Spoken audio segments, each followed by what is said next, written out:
désir le plus profond de mon cœur est de te ressembler.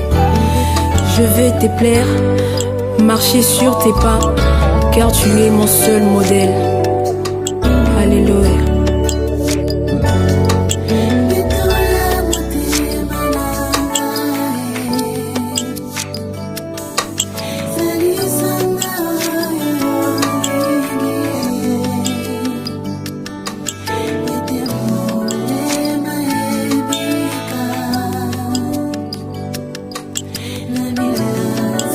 Alléluia.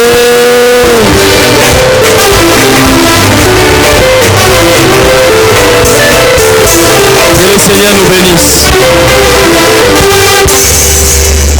Que le Seigneur nous bénisse. Aujourd'hui, c'est un très grand jour. Le jour de l'évangile. Au sortir de la maison, j'ai rencontré une maman qui me dit, Pasteur, où habitez les lots? Il y a Pentecôte. Pentecôte. Oui, eza mukolo munene, mukolo ya sango malamu. Alléluia. Nayebisi ezali mukolo yo Petelo abima na nguya molimo mosantu atomboka na évangile bato ebele bandimela Yesu. Ezali mukolo munene. Amen. Pesa ndeko mbote ebisa ye lelo eza mukolo munene. Ata yaki aza kosilika ye azalaka ndenge wana aye l'église na bamakambo nyonso ye aye nango wana ningana azoningana te pesa bato mbote azopesa te lekisa mutu asiliki telema leka asiliki boto telema likolo ye akangi kanda boto vanda akangi kanda. Amen. Aujourd'hui c'est le jour de l'évangile. Et le grand nom de l'évangile, c'est le nom de Jésus. Et le grand mot de l'évangile, c'est le salut. Et les deux se rassemblent et ça fait une seule personne qui s'appelle Jésus.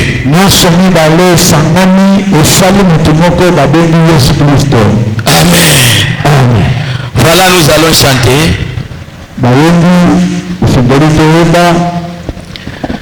Kumbo, kumbo nabikama, kumbo, kumbo nanguya ya Yesu, kumbo, kumbo nabikama, kumbo, kumbo nanguya, okombo, kumbo na ilonga, kumbo, kumbo na Yesu,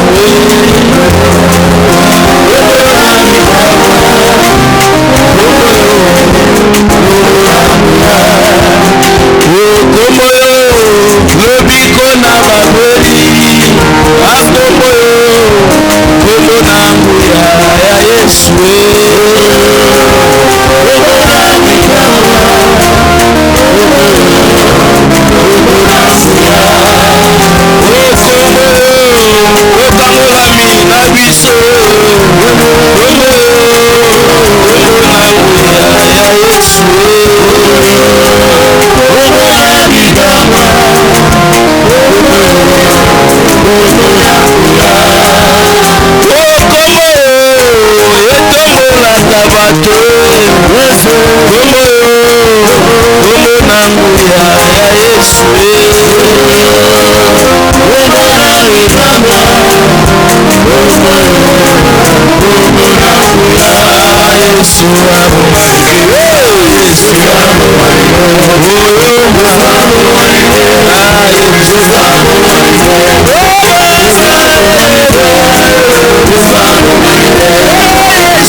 as tirés de très loin, tu nous as ramassés.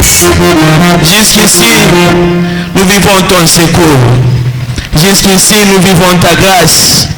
C'est ainsi que nous avons intérêt à t'élever davantage ce matin. Nous voulons que toi tu croises et que nous puissions diminuer. Nous voulons nous taire et que toi tu parles.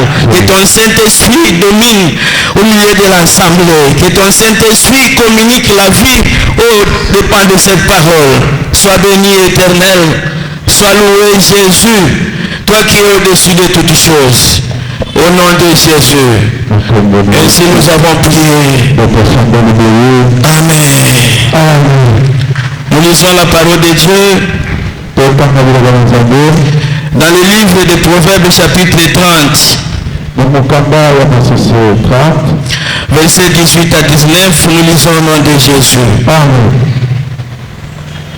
Il y a trois choses qui sont au-dessus de ma portée.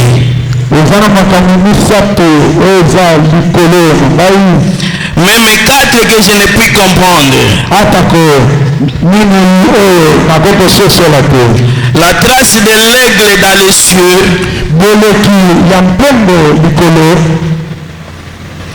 Boleki elembo ya boleki ya mpongo likona mapata.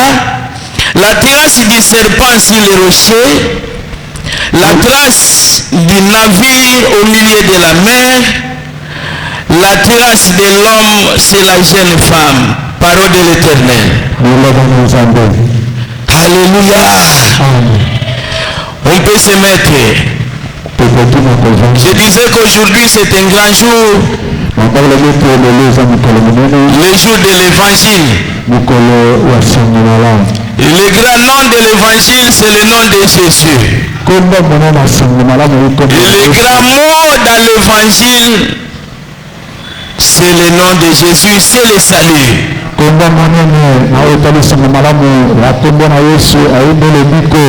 Amen. Amen. Le docteur Didier nous a entretenus durant toute la semaine passée. Il a parlé sur beaucoup de choses. Et ce matin, nous venons pour la continuité.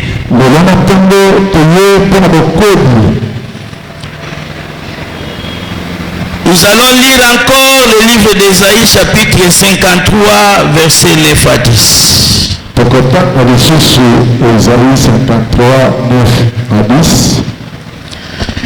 Livre d'Ésaïe chapitre 53. Ésaïe 53 au verset 9. Ésaïe 53, 9 à 10. Amen. On a mis son sépulcre parmi les méchants, son tombeau avec le riche, quoiqu'il n'ait point commis de violence, et qu'il n'y ait point ni de fraude dans sa bouche. Il a plu à l'Éternel de le briser par la souffrance. Après avoir livré sa vie en sacrifice pour les péchés, il verra une postérité et prolongera ses jours. Et l'œuvre de l'Éternel prospérera entre ses mains. Amen. Amen. Alléluia. Amen. On est en train de parler du salut. On parle sur Jésus. Ici c'est le prophète Isaïe qui nous dit une chose concernant Jésus. Il dit, on a mis son sépulcre parmi les méchants. Son tombeau avec les riches. Quoiqu'il n'eût point commis de violence et qu'il n'eût point de fraude dans sa bouche, mais il a plu au Seigneur. Il a plu à l'Éternel de le briser par la souffrance. Après avoir livré sa vie en sacrifice pour les péchés. Et après ce grand travail, la Bible déclare une chose. À cause de ce qu'il a fait, à cause de ce qui a été fait sur son corps, c'est ainsi qu'il verra une postérité et prolongera ses jours.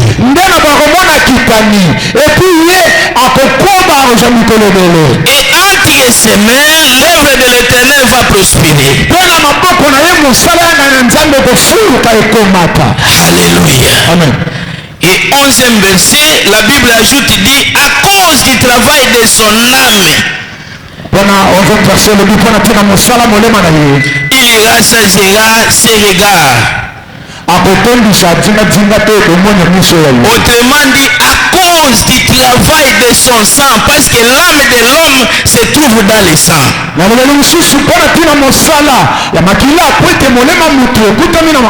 Et j'étais en train de vouloir rappeler ce matin que nous sommes cette prolongation de la vie de Jésus. Amen. Jésus en tant qu'Emmanuel, Dieu parmi les hommes. Dans la chair comme ça, nous ne le voyons plus parmi nous. Mais Jésus est en train de perpétuer, il est en train de prospérer ses jours, de prolonger ses jours. Au travers nous. Amen. Amen. Si on veut chercher à voir Jésus, on veut chercher à vivre les œuvres que faisait Jésus parmi les hommes. À cause de l'œuvre qu'il a accomplie à la croix. Il nous a été dit ici que son corps a été brisé. Et c'est ça qu'on a comparé avec le pain. C'est lui le pain de vie. Le pain qui amène la vie. Et quand il est venu dans ce monde, un jour il s'est présenté pendant que l'on était en train de pleurer Lazare. Déjà enterré après 4 jours, il s'est présenté. Il a dit à Marie et à Marthe, sa soeur, où est-ce que vous avez mis Lazare? Et on commençait à lui dire ce qu'il vivait. Oh, pendant que nous sommes ici, il y a de cela 4 jours qu'il a été enterré. Et pendant que nous parlons ici, vraiment, il sent déjà. Jésus dit, tu ne sais pas que celui qui est devant toi ici, c'est lui la résurrection et c'est lui. Amen. Jésus-Christ est la résurrection et la vie.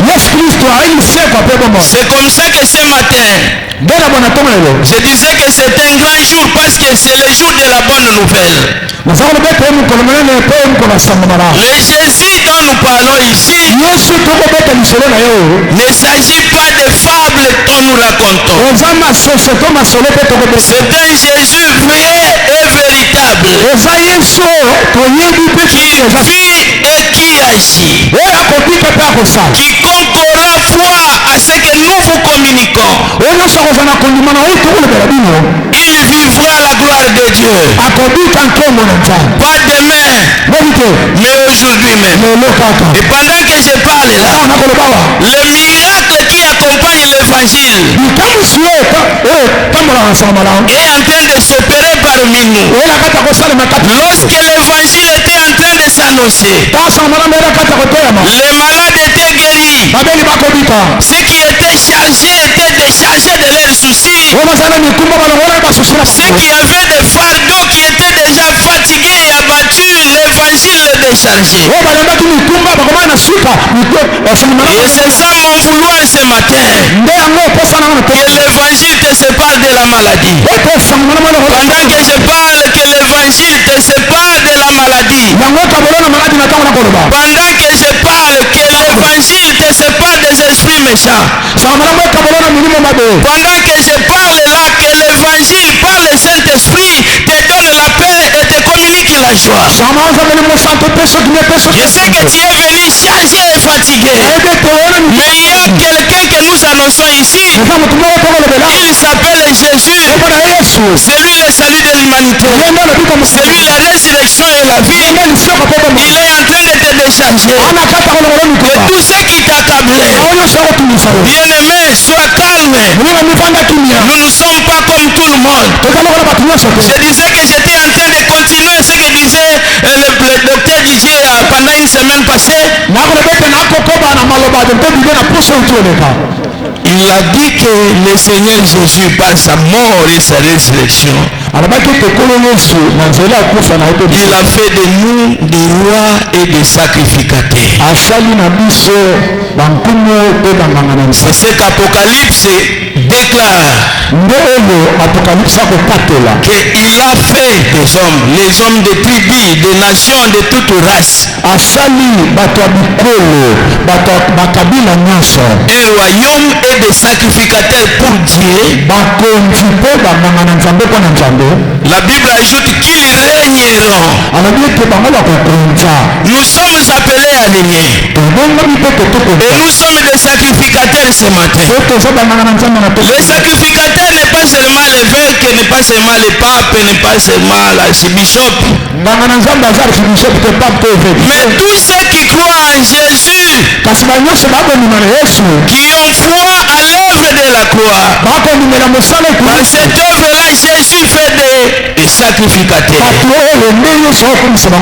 Les sacrificateurs pour Dieu. Et ils sont en train de prolonger les jours du Seigneur Jésus sur terre.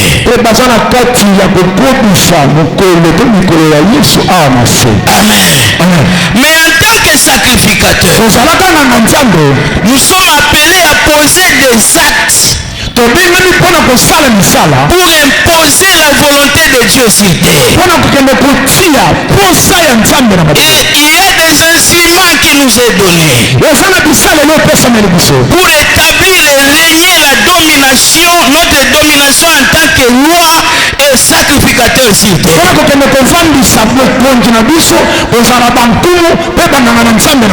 Pour chasser les ténèbres et libérer la puissance de Jésus qui est en nous. Parce qu'en vivant sur terre, nous incarnons la puissance de Jésus en nous. C'est ainsi que nous devons libérer cette puissance pour imposer la volonté de Dieu sur terre.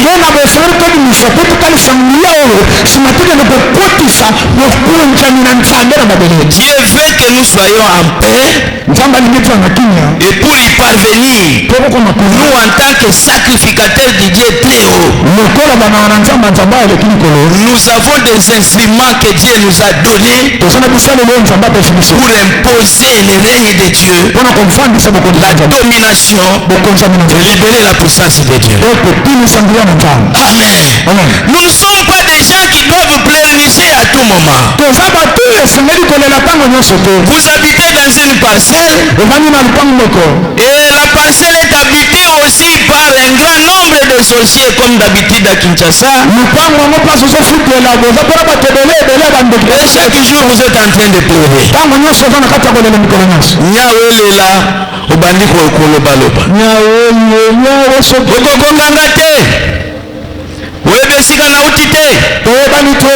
Oyebesika bakunda mutolo nanga te. C'est nécessaire. Ce n'est pas nécessaire ça. Ils n'ont pas besoin de l'histoire de là où on a enterré Ils n'ont pas besoin de cette histoire. C'est toi qui dois savoir que moi ici, je suis roi et je suis sacrificateur.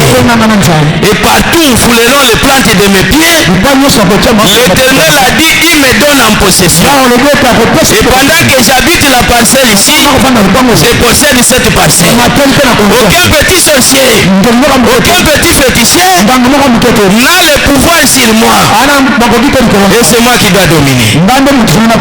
Alléluia. Même ici, ils sont nombreux. C'est pas ton problème. Ce n'est pas ton. La Bible dit petits enfants, ne craignez pas.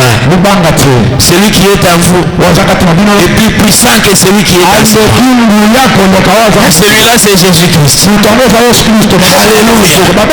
Je disais que nous avons des instruments capables de nous imposer en tant que roi et sacrificateur.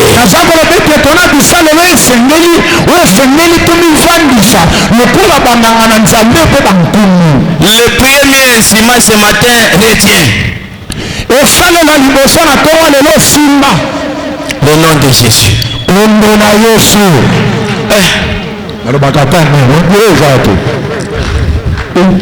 Je disais ceci, nous sommes rois et sacrificateurs. Et par rapport à cette position, le Seigneur nous a doté des instruments capables de nous imposer en tant que roi et sacrificateur pour régner sur cette terre.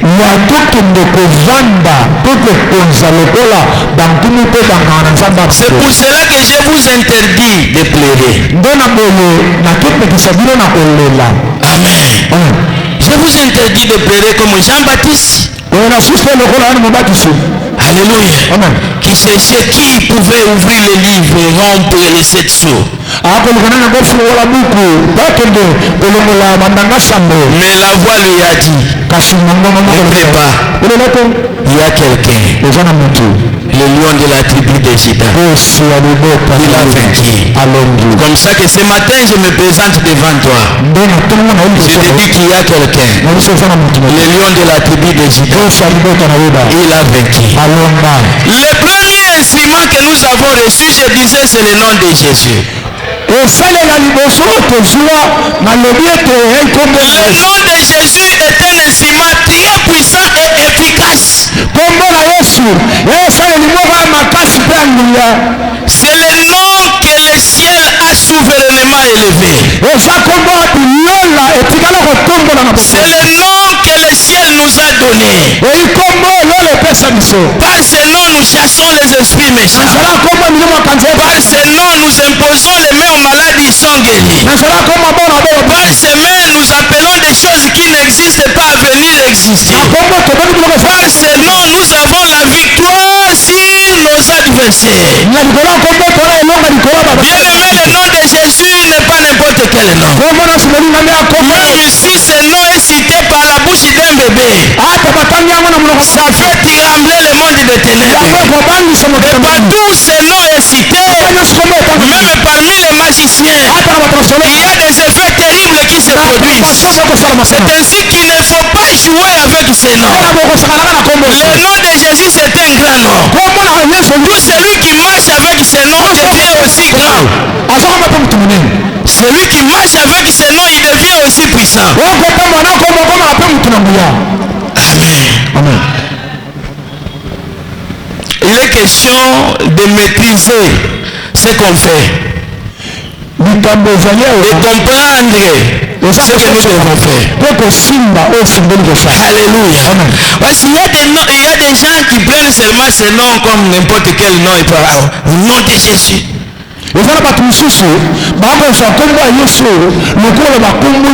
Si tu l'utilises sans discernement, sans compréhension, ça n'aura pas d'effet. Mais si tu l'utilises avec beaucoup de précision, avec beaucoup de foi possible, vous verrez les effets que produit ce nom. Alléluia. Amen. Le nom de Jésus, c'est un nom puissant. Et c'est un instrument qui nous a été donné. Si vous l'utilisez avec discernement, avec foi et compréhension, vous allez vivre ces effets. Alléluia. Amen. Proverbe chapitre 18 verset 10. Proverbe 18 10. La Bible dit, le nom de l'Éternel est une tour forte où les justes s'y réfugient et ils ont la sécurité. Tu comprends les noms? Les noms de l'Éternel. L'Éternel là, c'est Jésus. Et ce nom, la Bible dit que c'est une tour forte où les justes s'y réfugient. Dans une tour, on peut même tirer dessus. Il est difficile que les balles puissent y pénétrer. Et la Bible dit que c'est un lieu de refuge. Tout celui qui va se couvrir dans ce nom, il va obtenir sécurité. C'est un lieu de refuge pour les justes. Ce matin, bien-aimé, je suis en train de te cacher dans le nom de Jésus. Tout celui qui te cherche là, la nuit comme le jour, il ne te verra pas. Il verra Jésus. Parce que le nom de l'Éternel, c'est une tour forte où les justes doivent se réfugier. Et la Bible dit qu'ils sont réellement en sécurité lorsqu'ils s'y trouvent dedans. Est-ce que quelqu'un m'a compris? Quelqu'un m'a compris? Nous bénissons au nom de Jésus. Nous chassons les démons au nom de Jésus. Nous chassons les esprits méchants au nom de Jésus. Alléluia. Est-ce que quelqu'un m'a compris? Je disais qu'en tant que roi et sacrificateur, pour imposer notre autorité sur terre, l'Éternel Dieu nous a doté des instruments. Parce que nous sommes appelés à prolonger les jours de Jésus sur terre pendant qu'il est absent dans la chair. Et on doit imposer la volonté de Dieu parmi les hommes, mais avec ces instruments ici. Le premier instrument, nous avons dit, c'est le nom de Jésus. C'est un instrument terrible. Lorsque ce nom est cité partout, même dans le monde des ténèbres, les gens sont en train de trembler. La maladie ne résiste pas devant ce nom. La Bible dit qu'il nous a été donné seulement un seul nom. Que ce soit dans le ciel, que ce soit sur la terre. C'est par ce nom que nous devons obtenir le salut. Et au devant de ce nom, tout genou doit fléchir. Et toute bouche doit confesser que Jésus-Christ est Seigneur, à la gloire du ciel et Père. Ce matin, bien-aimé, je te donne cet instrument. Va avec. Ne le laisse pas ici dans ce temple. Ce nom doit t'accompagner dans ton travail, dans ta parcelle, dans la maison, dans la famille, devant les adversités. Que ce nom t'accompagne. Parce que ce nom ici, c'est un nom puissant. C'est un grand nom. Tout celui qui marche avec ce nom, comme c'est un grand nom, celui-là devient aussi grand. Celui-là devient aussi puissant. Lorsque tu te présenteras avec ce nom, et partout, tu auras la victoire. David s'est présenté avec ce nom devant Goliath. Il dit, je viens. Je ne viens pas avec les javelots. Je ne viens pas avec des lances. Mais je viens vous raconter avec un nom. Au nom de l'Éternel, je vais te mettre en pièces. Je vais te mettre en terre. Au nom de l'Éternel, je vais te grâcer. Ce matin ici, que tu écrases toute la diversité qui t'accable avec ce nom-là. Tout ce qui t'ont ont insisté dans les jours passés. Aujourd'hui, tu as une connaissance. Tu marches avec un instrument. Qui ne pèse même pas. C'est un petit mot. Trop court d'ailleurs. À prononcer facilement. Et ce nom-là va te donner la victoire. Et seulement qu'il faut le prononcer avec connaissance, avec compréhension, connaissant bien ses capacités. Alléluia. Quelqu'un m'a compris? Le nom de Jésus, le nom de l'Éternel est une tour forte où les justes doivent trouver sécurité, doivent trouver refuge. Alléluia. Que ce matin soit en sécurité à cause de ce nom. Amen. Les esprits méchants qui te dérangent de gauche à droite au marché, là où tu vas, tout ça, utilise le nom de Jésus. Même si les gens viennent jeter du sel, ils viennent jeter du n'importe quoi, toi, ce n'est pas ton problème. Ton problème, c'est de comprendre les effets que produit le nom qui t'accompagne.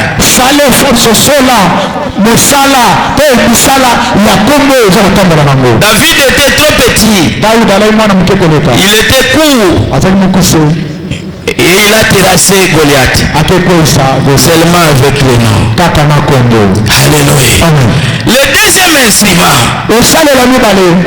c'est le sang de Jésus. Le sang de Jésus.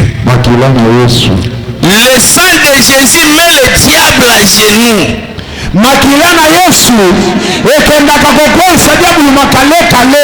Lorsqu'on cite le sang de Jésus, lorsqu'on évoque le sang de Jésus, et lorsqu'on fait appel à l'œuvre qu'accomplit le sang de Jésus, le diable doit tomber à genoux. Parce que le diable ne supporte jamais le sang. Connaissant qu'il est criminel, il avait versé le sang innocent. Le sang qui n'a rien fait. Le sang qui n'avait pas de péché. Et quand on cite le sang, et pas le sang du bouc ou du taureau, mais le sang de Jésus, un sang innocent, le sang qui crie plus que le sang d'Abel, le diable n'est pas tranquille. Le diable ne résiste pas. Le diable ne s'approche même pas. La Bible dit ces jours-là, en Égypte, on a immolé l'agneau. On a mis le sang sur le linteau. Et le sang avait une mission. Lorsque le destructeur vient, lorsqu'il verra le signe du sang sur le linteau, que le destructeur passe outre. Ce matin, bien aimé, c'est sur base de la parole que je prononce ce matin. Je suis en train d'appliquer le sang de Jésus sur la vie de tout un chacun de nous ici présents, et même ceux qui sont restés dans des maisons. Si vos habits à vous, si le travail, si les instruments que tu utilises au travail, ce matin j'applique le sang de Jésus en tant que loi et sacrificateur. J'opère à la dimension du royaume en tant que loi et sacrificateur. Je le dis au nom de Jésus, et partout on te verra, que l'on voit la marque du sang de Jésus sur ton front. Et tout celui qui voudra venir t'écraser, qu'il passe outre. Tout celui qui voudra venir déranger ta vie, qu'il soit incapable. Parce que toi tu es un intouchable, tu es un insaisissable. Et puis ce matin tu es un invincible. Parce qu'il y a une œuvre qui a été accomplie à la croix. C'est l'œuvre de Jésus. C'est l'œuvre de Jésus. Que le sang de Jésus soit appliqué sur toi, sur tes habits, sur tes enfants. Quiconque cherchera à le détruire, il verra la marque du sang. Le sang de Jésus. Sur ta voiture, que le sang de Jésus soit appliqué. Sur ta maison, que le sang de Jésus à la porte d'entrée de ta parcelle, que le sang de Jésus soit appliqué dès ce matin. Et dès qu'ils viendront pour détruire, qu'ils trouvent le sang de Jésus. Le sang de Jésus est appliqué et qu'il passe outre pieds et que tu sois à l'abri. Ce sont les instruments que l'Éternel nous a donnés pour poser notre vie en tant que sacrificateur et roi sur terre. Et imposer la paix. Imposer la volonté de Dieu. Parce que nous ne sommes pas n'importe qui. Amen. Est-ce que nous avons ça dans la nanganga? Et vous avez ça qui nanganga? Vous savez que vous avez nanganga kisi. Maintenant c'est que vous avez nanganga nzambe. Nzambe mutu akela na banzete na bakisi nganga salela na mabele azovandela na pe mazana ngo ya nzambe. Maintenant yo ozanganga kisi te mais yo ozanganga nzambe. Alléluia. Tu arrives le matin au bureau, tu commences à asperger le sang de Jésus. Tu parles. Dis au nom de Jésus. Je suis en train d'appliquer le sang de Jésus sur la chaise ici, sur la table, de partout ici, sur mes marchandises. Au nom de Jésus, en tant que roi et sacrificateur, et l'autorité de Jésus se pose ici. Tout celui qui viendra avec des manœuvres de ténèbres enseignées là, il va sentir la puissance de Dieu. Et tu peux même les voir fuir ces lieux. Dis non, bisiko bandoki bakomi. Bajene mikolo bakomi bandoki. Tuazolo bawana ndoka yendoki. Komona bango kana tubitamba na mutu bazokende église nzoka bandoki. Nzoka yendo. Leta maboko funa lokumu nzambe. Nzoka nde yendo. Alléluia. Nous sommes des rois et des sacrificateurs. Amen. Le sang de Jésus. C'est le deuxième instrument. Parce que la Bible dit dans Apocalypse chapitre 12 qu'ils ont vaincu à cause du sang de l'agneau et de la parole de leur témoignage. Nous avons la victoire sur l'ennemi. Nous avons la victoire sur le monde. Pas à cause des biceps, pas à cause de l'argent, pas à cause de nos diplômes, mais à cause du sang de l'agneau et de la parole de notre témoignage. Ce témoignage c'est quoi? Nous témoignons que Jésus-Christ est mort, Jésus-Christ est ressuscité et il est vivant. Il est assis à la droite du Père, au-dessus des dominations, au-dessus des autorités. Et lorsqu'il est mort avec nous. Il est ressuscité. Il est ressuscité ensemble avec nous. Actuellement, pendant que nous parlons, nous sommes en train de vivre des mystiques. Les gens ne savent pas nous comprendre. Les gens ne savent pas nous maîtriser. Et dans Jean chapitre 3 verset 8 apparemment, vous allez voir Nicodème. Lui le docteur de la loi. Il vient la nuit auprès de Jésus. Il vient demander à Jésus, Seigneur, toi nous savons que toi tu es le docteur venu de Dieu. Et nous sommes en train de comprendre que personne ne peut faire des choses que toi tu fais ici si Dieu n'est pas avec lui. Donc toi nous constatons que tu es avec Dieu. Parce que des choses que tu as accomplies, nous sommes des docteurs provenant des grandes universités de ce pays. Mais toi, non, tu es aussi docteur. Mais venu de Dieu, de l'université du ciel. Mais des choses que tu accomplis ici, personne ne peut les accomplir si Dieu n'est pas avec eux.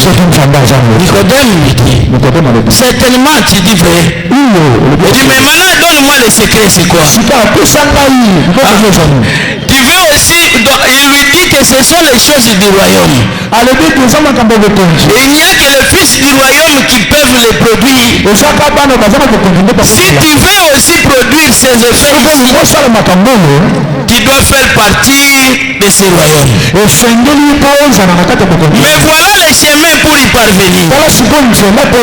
Il faut naître d'eau et d'esprit. C'est-à-dire kukufa na Yesu, kusekwa na Yesu. Alléluia. Naître d'eau et d'esprit. Et tu deviendras une nouvelle créature. C'est alors que tu vas accomplir ces choses. C'est pour les enfants du royaume. Alléluia. Le sang de Jésus, c'est le deuxième instrument qui nous a été donné par le ciel pour chercher à imposer la volonté de Dieu sur terre en tant que roi et sacrificateur. On n'a pas à craindre les magiciens, on n'a pas à craindre les démons, on n'a pas à craindre les sorciers. Même dans l'église ici, ils sont là. L'église ici, ils sont bel et bien là. Nous n'avons pas perdu à cause de l'œuvre qui a été accomplie à la croix. Pendant que je parle là, ils me voient, ils m'écoutent. Alléluia. Ils disent aussi Amen. C'est pas ça mon problème. Mon problème, je connais une chose.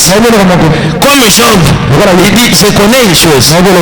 Mon rédempteur, il n'est pas mort, il est vivant. Il est vivant. Ensorcelé, il est vivant. Combattez-moi, il est vivant. Faites des conciliabules, il est vivant. Graissez des dents contre moi, il est vivant. Alléluia. Le deuxième instrument. Après le nom, c'est le sang. Amen. Le troisième instrument, c'est la Sainte Seine. Amen. La Sainte Seine, c'est aussi un instrument puissant. La Sainte Seine infuse la vie de Jésus dans nous. Et quand on parle de la Sainte Seine, nous voyons le pain est là. Le pain est là, qui symbolise le corps de Jésus. Le corps de Jésus, ce corps mystique, est capable d'absorber même le poison. Amen. Alléluia. La Sainte Seine. 1 Roi chapitre 4, verset 40 à 41. 1 Roi chapitre 4. 1 Roi chapitre 4, verset 40 à 41. 1 Roi 4, 40 à 41.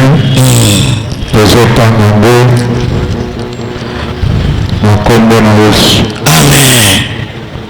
S'il vous plaît, nous 40, 41, et ça dans chapitre 4. Et c'est 2 Rois. Chapitre 4. 2 Rois 4.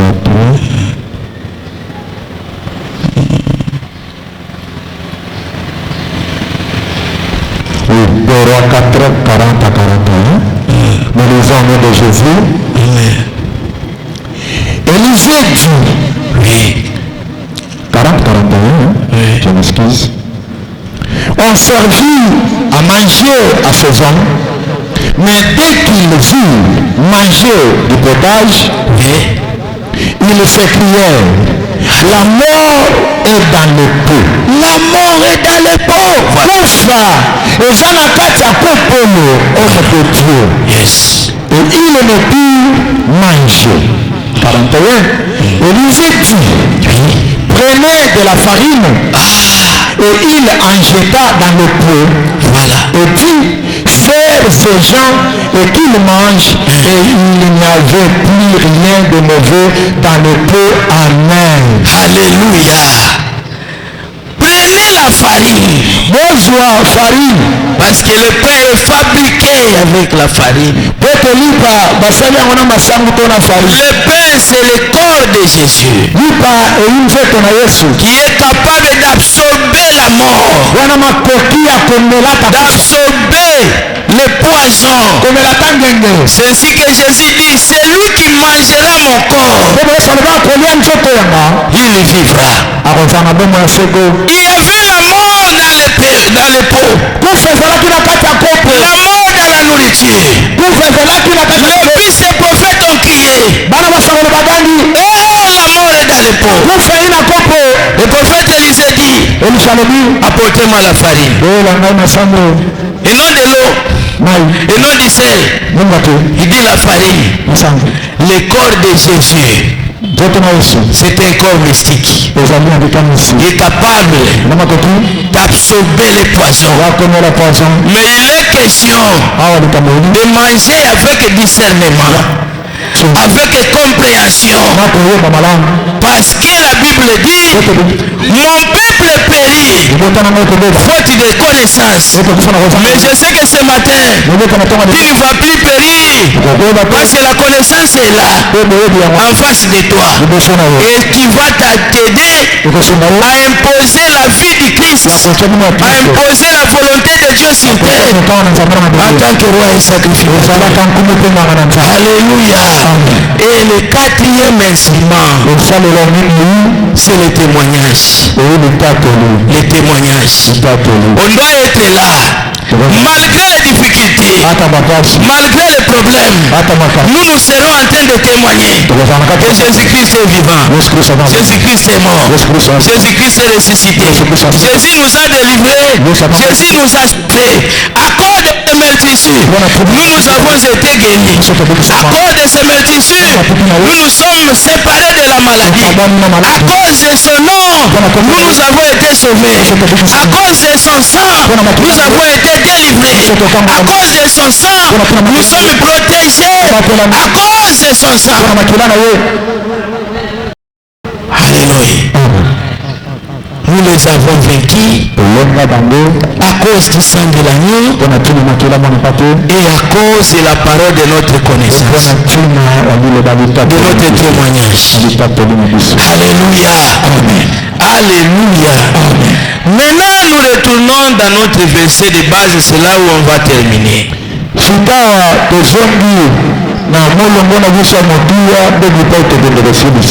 y a quelqu'un qui ne sait pas nous comprendre ici. Dans Proverbe 30, nous avons lu. Et on a lu ce verset. Proverbe 30. Verset 18 à 19. Voilà. Il a été dit ceci.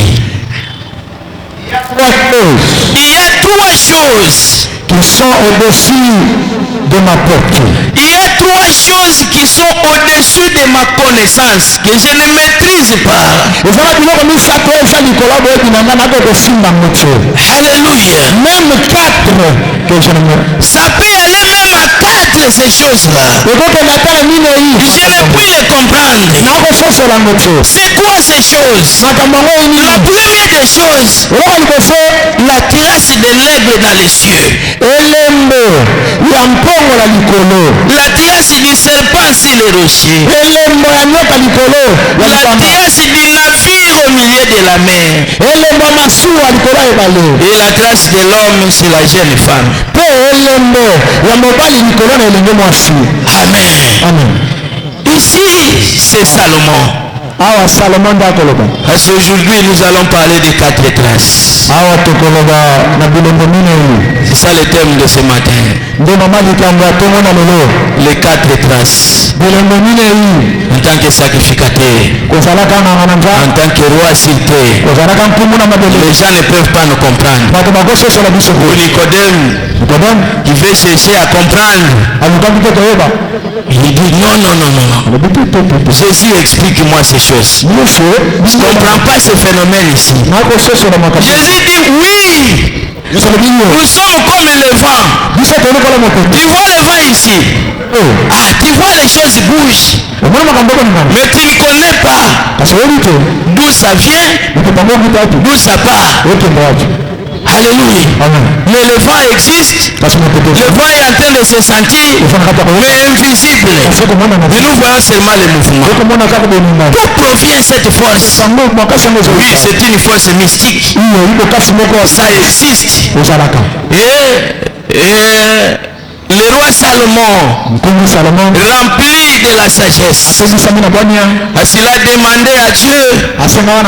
Dieu lui a donné l'argent. Il a ajouté encore la sagesse.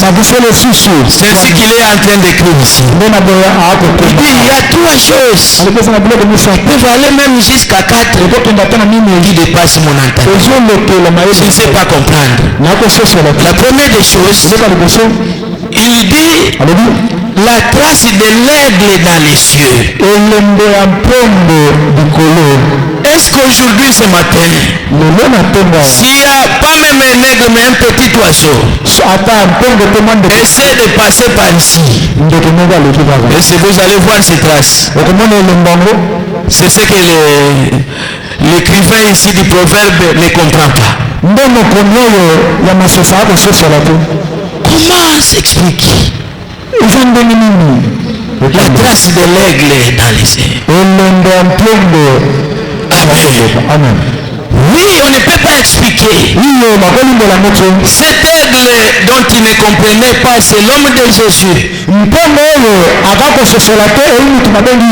Alléluia. La trace de l'aigle dans les cieux. Lorsque Jésus-Christ est ressuscité, il est monté. Il a traversé les cieux, laissant les signes de sang. Il a brisé les barricades. Alléluia. On veut dire Jésus-Christ est mort. Jésus-Christ est ressuscité. On ne comprend pas comment quelqu'un peut quitter la terre pendant que la force de pesanteur existe. Mais cet homme ici a quitté la terre. Il a traversé les cieux ici. Comment il est parti? Par quel fusée? On n'a pas compris. Mais on l'a vu monter. Et il est parti. Jusqu'aujourd'hui, on ne sait plus retracer les signes de son passage dans les airs. Alléluia. L'aigle, c'est Jésus-Christ. Le mystère de son ascension n'est pas maîtrisable par les hommes des sciences. Certainement il est parti. Mais le travail qu'il a accompli, ces signes-là, nous les voyons. Nous les vivons. Mais les autres ne peuvent pas vivre. C'est quoi ces signes? Jésus a écrasé les autorités, les principautés, les dominations qui pouvaient empêcher nos prières à accéder au trône de Dieu. Mais Jésus-Christ est passé. La Bible dit à partir de sa mort, le rideau du temple s'est divisé en deux et il n'y avait plus de barrières. On peut facilement voir le trône de Dieu. Nos prières peuvent facilement accéder au trône de Dieu. Alléluia. Aujourd'hui, quelqu'un peut prier. Tout le monde peut prier. Et sa prière accède au trône de Dieu. Mais autrefois, ce n'était pas pareil. Il faut passer par un prophète. Il faut passer par un sacrificateur. Mais aujourd'hui, on n'a plus intérêt à passer par les sacrificateurs. On n'a plus intérêt à passer par les prophètes. Je peux m'agenouiller dans la maison. J'écris et le ciel est ouvert. Et le ciel me répond. Ce n'était plus comme les jours de Daniel qui commençait à prier depuis 40 jours. La prière ne savait pas traverser. Et la réponse ne pouvait pas lui parvenir parce qu'il y avait des anges. Il y avait des puissances ténèbres qui pouvaient bloquer l'ange qui devait amener le message, qui devait amener la réponse.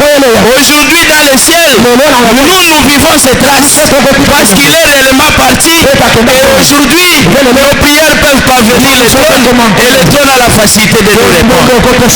Est-ce qu'il y a quelqu'un qui a compris aujourd'hui les traces de l'aigle dans les airs? Alléluia. Si Salomon n'a pas compris malgré toute sa sagesse, mais moi ce matin, et nous avec toi, nous comprenons que les traces sont visibles et palpables.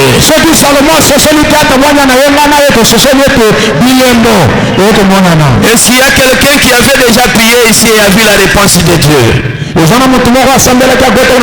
parmi nous ici, il est arrivé un jour que toi tu as prié et tu as vu aussi la réponse de Dieu. Voilà la trace de l'aigle dans les airs. Alléluia. Alléluia. Il dit encore, nous n'avons pas le temps de pouvoir vous lire les versets, mais prenez Ephésiens chapitre 2 verset 6. Comment Ephésiens 2, 6. Et aussi Ephésiens chapitre 4 verset 10 à 11. Ephésiens 4, 10 à 11. Amen. Amen. Nous sommes les butins de cette guerre que Jésus-Christ a livrée. La Bible dit qu'il est descendu dans les régions inférieures de la terre. Il a amené de là des captifs. Ce sont ces captifs que toi et moi nous sommes. Il les a fait don aux hommes. Amen. Nous sommes les butins de guerre. De la guerre que Jésus-Christ a livrée. Et il nous a pris comme des captifs. Présentement, il est monté. La position que nous nous occupons, quoi qu'étant sur terre, c'est une position mystique. Une position des ambassadeurs. Nous sommes assis avec le Seigneur Jésus. Nos vies sont cachées. Nos vies sont cachées en Jésus. Où est Jésus maintenant? La Bible me renseigne qu'il est à la droite du Père. Au-dessus des dominations. Voilà la position que nous occupons. Alors qui peut te faire trembler ce matin? Quel que soit ses fétiches, quel que soit sa magie, quel que soit sa sorcellerie, qui est celui-là qui peut encore te faire trembler ce matin en tant que roi et sacrificateur? Alléluia. La trace de l'aigle dans les cieux. Amen. Amen. Deuxième trace. Il dit que la trace du serpent sur le rocher.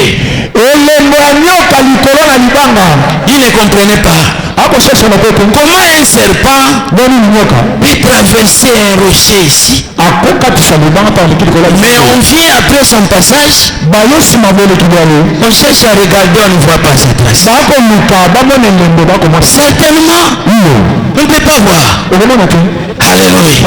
On ne peut pas voir ces traces parce qu'il s'agit du rocher. Alléluia. Le serpent, c'est le diable. Le serpent, c'est le diable. Et le rocher, c'est Jésus-Christ. Amen. Amen. Et la Bible dit que nous sommes des pierres vivantes. C'est nous qui formons le corps de Jésus qu'on appelle le rocher. Quand on parle du rocher, c'est tout un bloc. Une grosse pierre. Mais nous sommes des petites pierres qu'on appelle les pierres vivantes. C'est nous qui constituons le corps de Jésus. Même si le diable vient appliquer ses œuvres sur nous, mais vous allez venir, vous ne verrez plus ces traces. Parce que la Bible dit, on vous fera la guerre, mais on ne vous vaincra pas. La guerre doit être là. On doit passer des périodes difficiles, des tribulations. Mais après, comme on ne peut pas nous vaincre, après la victoire, venez rechercher ces traces. Vous ne les verrez pas. Les serpents passent sur le rocher, il ne peut pas laisser de traces. Parce que le rocher, c'est le corps de Jésus. Et nous sommes des petites pierres, les pierres vivantes contenant la vie. Allez, sois la vie ce matin. Au nom de Jésus, reçois la vie ce matin. Nous avons en nous un esprit vivifiant. Là où on a proclamé la mort, dès que nous arrivons, nous communiquons la vie. À cause de l'œuvre de Jésus. Parce que Jésus en nous, l'espérance et la gloire. Jésus lui-même dit, à la mort de Lazare, il dit à l'une de ses sœurs, il dit, toi tu ne sais pas que moi, je suis la résurrection et la vie. Oh non Seigneur, il sent déjà. Il y a de cela 4 jours qu'on l'a appelé. Il dit, ça c'est pas mon problème. Le problème est que toi tu puisses comprendre. Celui qui est devant toi ici, celui qui est devant toi, c'est lui la résurrection, c'est lui la vie. Même s'il y a de cela 4 jours que vous l'avez enterré, il commence déjà à sentir. Celui qui est devant vous croit déjà. Et celui qui croit verra la gloire de Dieu. Et nous avons un grand problème seulement. Alléluia. C'est comme qui dirait quelqu'un qui est assis sur une grosse pierre de diamant. Mais il est en train de commander.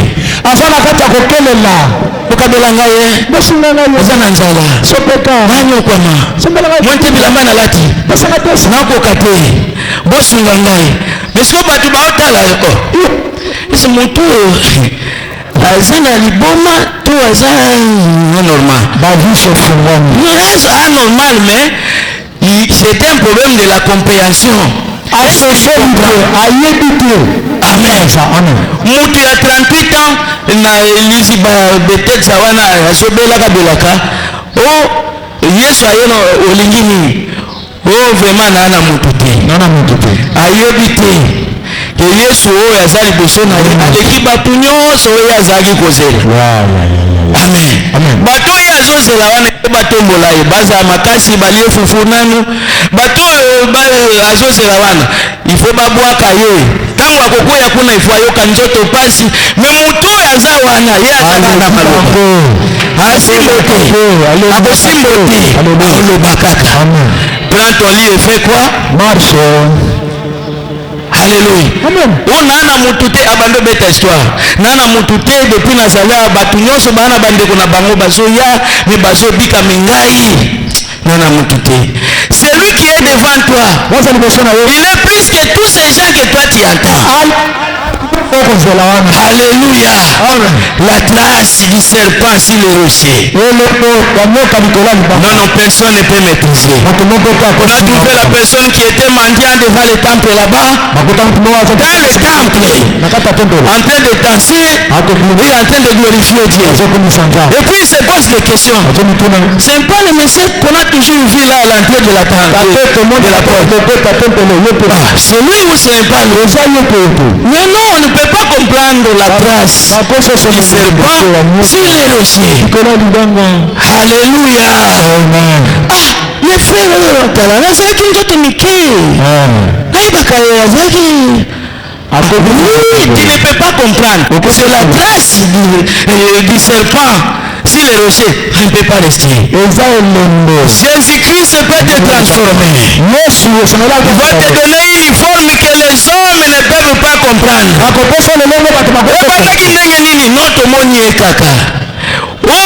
balobi abotama bongo miso emonaka te sikoyo amona ndenge onome nga nayebi azanga kisime likambo ngai nasali nini bete maboko mpona lokoma maboko makasi. Alléluia. Alléluia. On va se limiter ici. Troisième classe. Que le frère ne comprend pas Salomon. La grâce de la vie au milieu de la mer. Alléluia.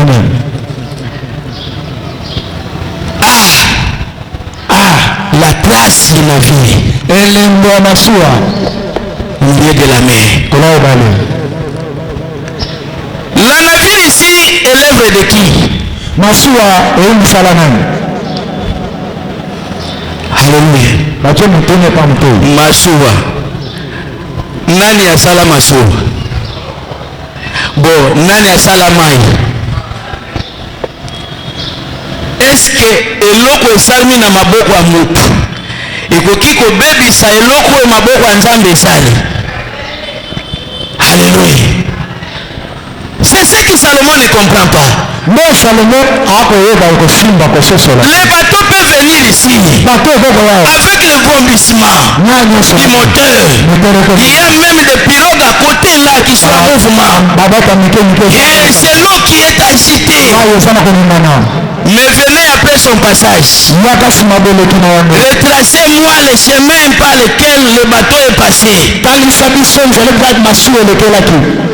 Je ne sais pas si tu es issu de quelle université. Et tu peux retracer, me dire non, tu vois. C'est ici, là, et tu vois.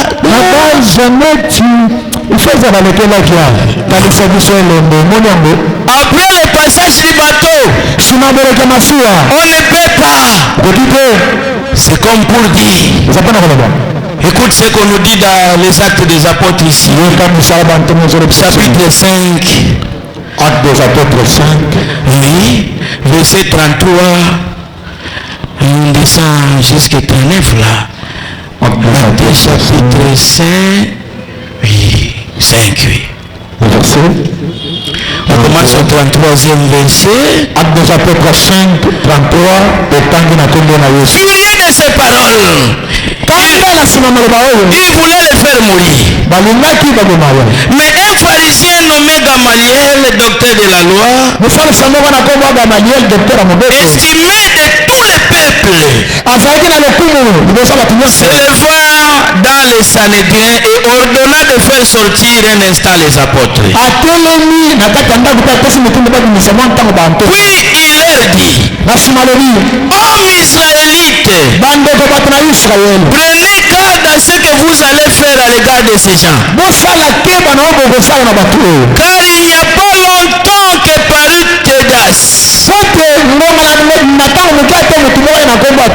qui s'est donné pour quelque chose, et auquel se rallièrent environ 400 hommes. Il fut tué, et tous ceux qui l'avaient suivi furent mis en déroute et réduits à rien.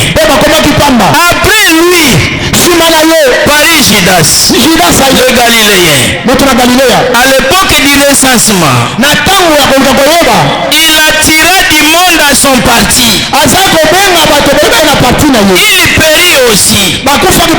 Et tous ceux qui l'avaient suivi furent dispersés. Et maintenant,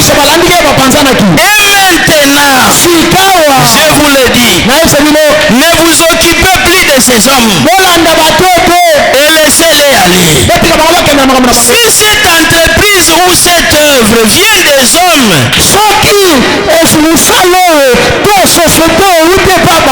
elle se détruira. Mais si elle vient de Dieu, vous ne pourrez la détruire. Ne courez pas le risque d'avoir combattu contre Dieu.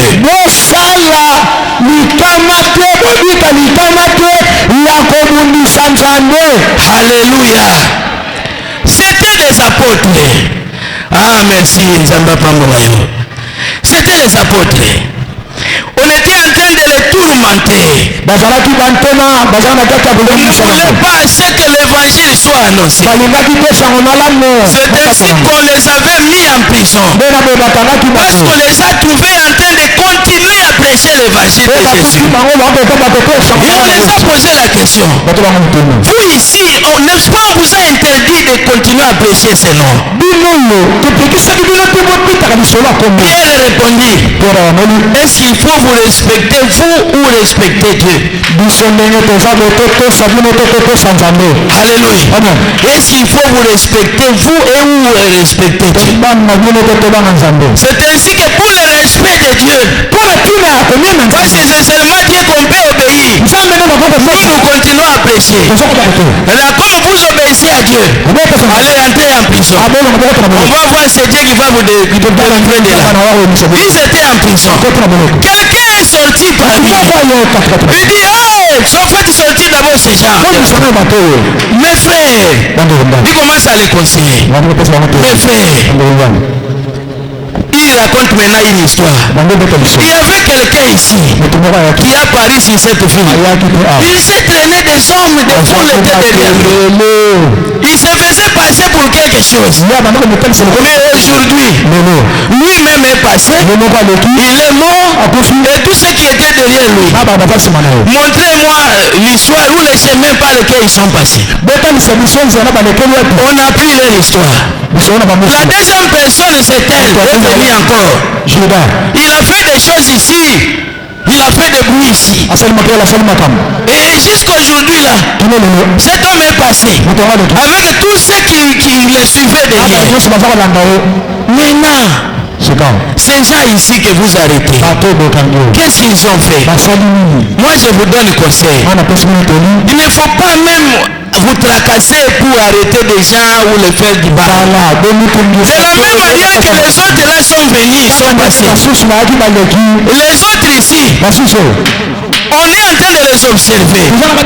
Mais nous, moi je vous dis quelque chose. Si l'œuvre ici est venue de Dieu, donc si ça c'est venu des hommes comme ce fut le cas des autres là, ils vont aussi passer. Ne vous dérangez pas. Mais je vous dis, si l'œuvre ici vient de Dieu, si l'œuvre ici vient de Dieu, ça ne se détruira pas.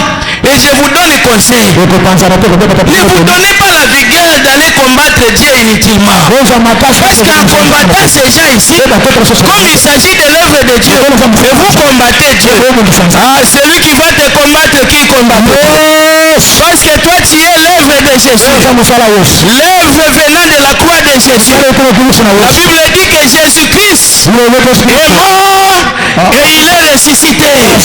Et par sa mort, il a fait des enfants, des fils et des filles à Dieu. C'est ce que nous sommes.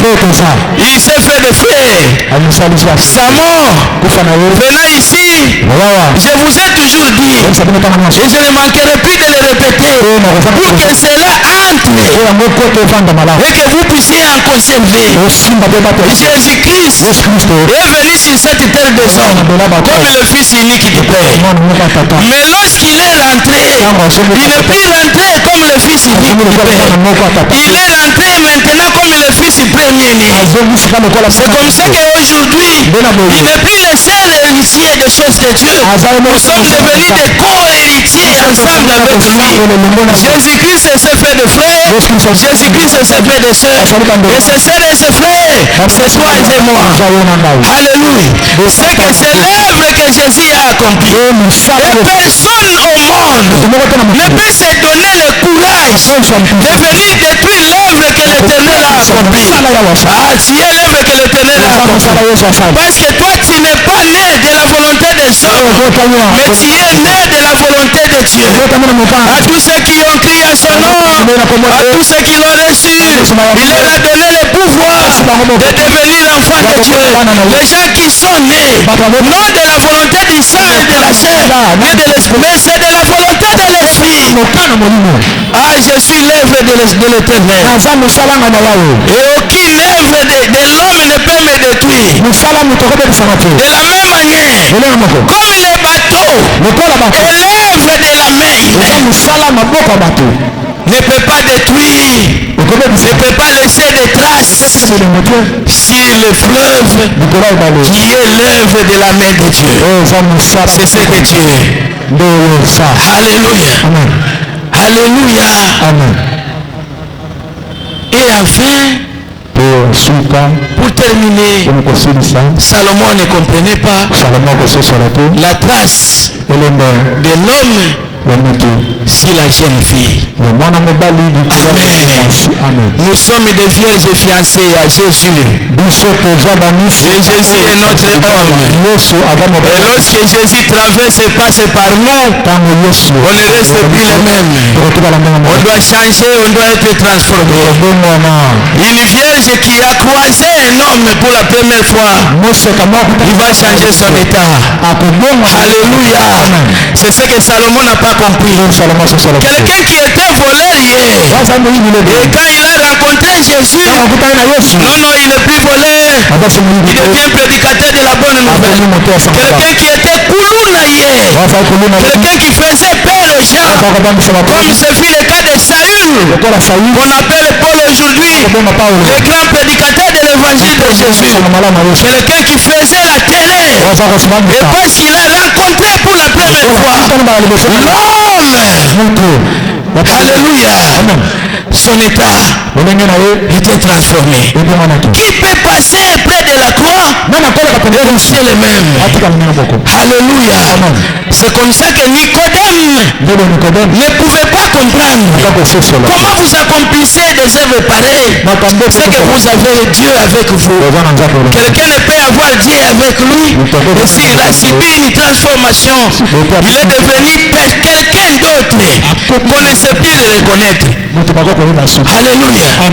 Mutu oyo azalaki ngalisa soka ye na lopango babeleli keba moto na moto abatela telefone na ye asalusa ye wana sia ye tongi koyoka milelo te mutu na mutu nesiko tiaki mbongo batela yo na telefone na yo okoti na dusu ezala na yango obimi okewenze ezala na yango asi ayaki haleluya me lelo soka ye bato nyonso bakomisi nzambe ye nde akosambela mpo na biso ye nde akoteya biso tela azobela na ndako babeleli ye yaka koto tata mwasi ezosimba te akosambela mpo na ye monibi ya kala moto azali kobangisa bato bakomi kosepela bayoka ya loba. Alléluia. La trace de la jeune fille qui a croisé l'homme. Salomon n'a pas compris. Alléluia. Mais aujourd'hui, toi au moins tu comprends. Jacob a rencontré l'ange de l'Éternel. Alléluia. Le matin, on ne savait plus reconnaître son état. Il commençait à boiter. Mais quand on va lui poser la question, j'ai rencontré quelqu'un là. Aujourd'hui que l'Éternel te rencontre, c'est que tu étais autrefois, que les gens ne te reconnaissent plus.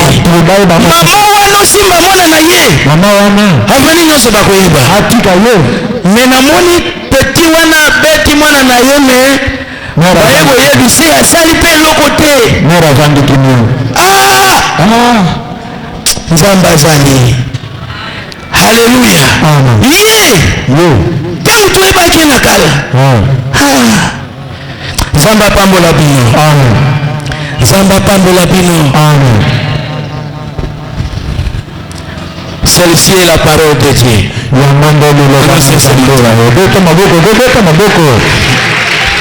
Bakisana mulolo. Quelle parole.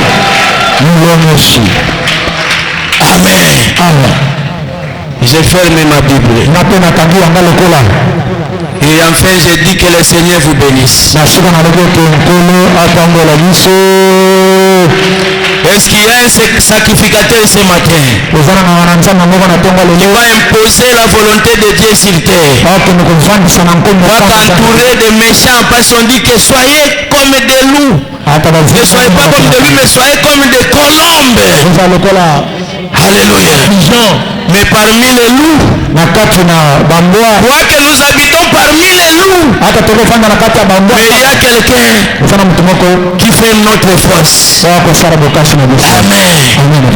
Il y a un animal qui n'a pas de force, mais la Bible me dit, lui, il trouve son refuge dans les rochers. Alléluia. Ce qui est yindi, il y a zalane makasite. Ce qui est yindi, akimaka na kati ya mabanga. Okuna yo ya makasi, ebuka mabango kotela ye. Alléluia. Mais avo simba ye, osotokaki. Alléluia. Mais yango nde yo ozali. Nous sommes des sacrificateurs pour Dieu le Père. Mais aujourd'hui on a parlé de 4 traces. Alléluia. La trace de l'aigle dans les cieux. On ne sait pas comprendre. La trace de la navire sur les fleuves. On ne sait pas comprendre. On ne sait pas comprendre.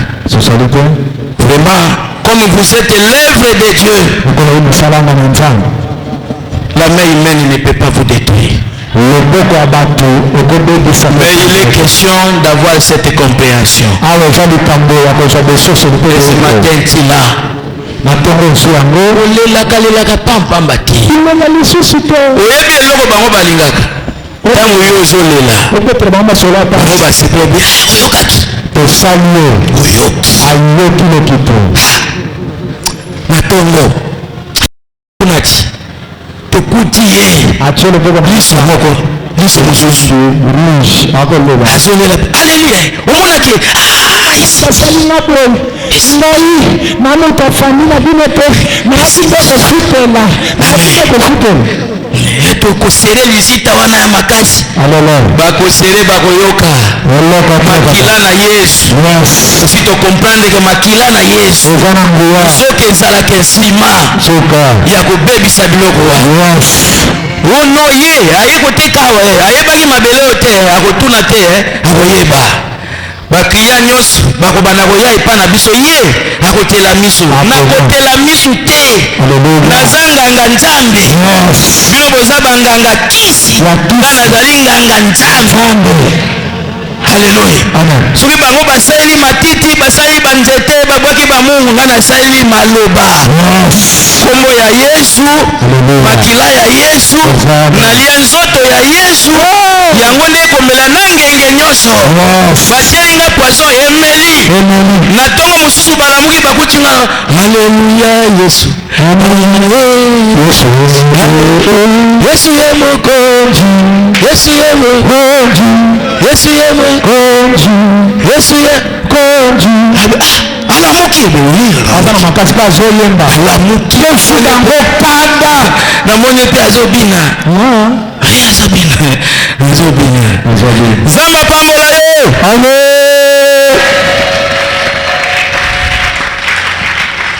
voilà ozosambela nzambe ozotombola loboko likolo ozoyebisa nzambe nabika bilembo ya mosala osalaka na ekoloso natikala lokola yuma te oyo bakomonela naza moi banaki nyonso okufa oza na bomoi ebasantiri ke yo oza na bomoi natatolaka nayebisaka bato ke oza na bomoi mais sikoyo bandimaka kaka te yangi na vivre misala wana na kombo na yesu kristo osambela nzambe nayebisaka bato ke yesu aza na bomoi nayebisaka bato ke yesu akufela ngai me ngai oti lelo baoloka ngai kaka pampamba ti lelo makambo ezokomela ngai makasi me naokoka kobima te ti lelo tozobelabela pampamba lobiko te me nalobaki na bato ke yesu abikisaka bato kolo nangi na vivre misala osalelaka bato na ekoloso nalingi na vivre misala natatolaka mpe nayebisaka bato ke ye osala nzambe ebima lokuta te ebima lokuta te yawe nalingi na vivre ebima lokuta te yesu ebima lokuta te nzambe bazwanga motu ya maseki te bazwanga motu ya masano te mosalo eza na ekulusu na vivre yango moto aye koloka ngai akutani moto alingi ambute ngai akutani moto alingi asaka na bana na ngai akutani moto alingi abulisanga na mosala akutani moto alingi aloba boma ngai na ngenge na poiso akutani nzambe nzambe na boma mosala esalelaka biso na ekulusu nabika mosala ekulusu natoki yadi que dans ta maison il n'y aura pas de cellule ni de femme qui a voix. C'est ça que j'ai dit aux gens.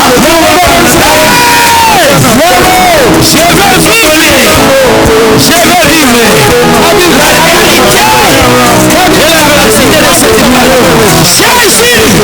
Jésus olongo ya bato azomoluna nzambe akozowana na te naza na natomboli maboko zina moto kobima na mayawa oluka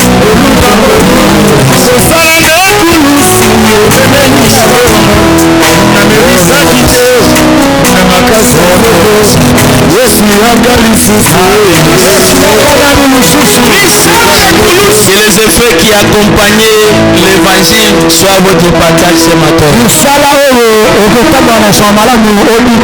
Lorsque l'évangile s'est prêché, les malades étaient guéris, les gens étaient délivrés.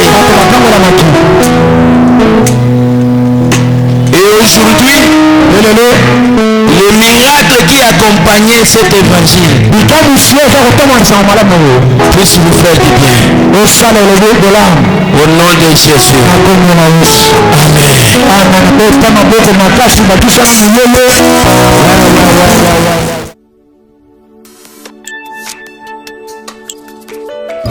Seigneur, le désir le plus profond de mon cœur est de te ressembler. Je veux te plaire, marcher sur tes pas, car tu es mon seul modèle. Alléluia.